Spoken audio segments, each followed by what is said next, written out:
Good morning. So someone texted me yesterday and had a question, so I'm going to do my best to answer that question. I'm going to read it out so I don't get it wrong. The anticipated percentage of run on of different clubs chipped onto the same spot at the edge of the green. So I've got a couple of pictures that I've drawn up, and hopefully this makes sense, and thanks for the question.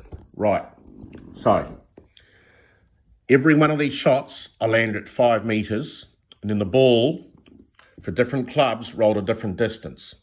So balls here landed at 5, one rolled 5 more, one rolled 10, one rolled 15. So the easiest way to do this, the first one landed 5, rolled 5, so it went at a total of 10 metres. So because I landed at 5, that's 50% of the yardage, so we'll call that, say, a sand wedge. The second one landed at 5, it rolled 10 metres now, for a total of 15 metres, 33%, we'll call that a pitching wedge.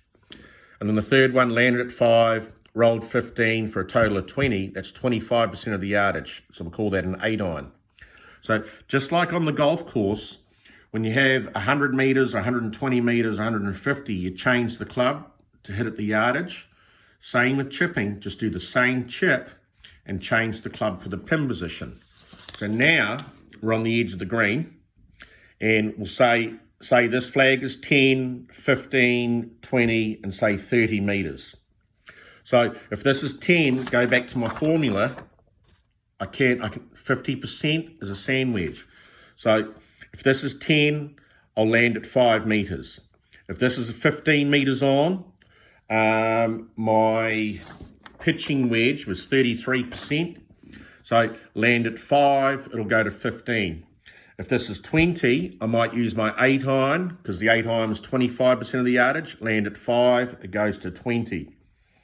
And if this was 30 metres, let's say we're going to do pitching wedge, say, land at 10 metres this time to roll it the total distance. So all you need to figure out, and it does change from course to course obviously, but just put a couple of tees down on the edge of the green, 5 metres, and just get really good at landing the ball 5 metres. That's all you got to do.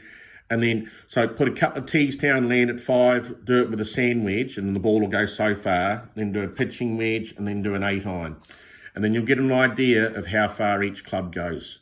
And then you'll get a percentage, and then if you have time, if it's 30 metres, you know your sand wedge is 50%, land at 15 metres. 8-iron, land at 25% of that.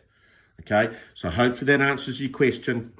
Just like on the golf course, change the club for the distance, and chipping, land at 5, let it release, and you'll get a yardage. Okay, thank you for the question again. Stay home, let's save lives. See you tomorrow.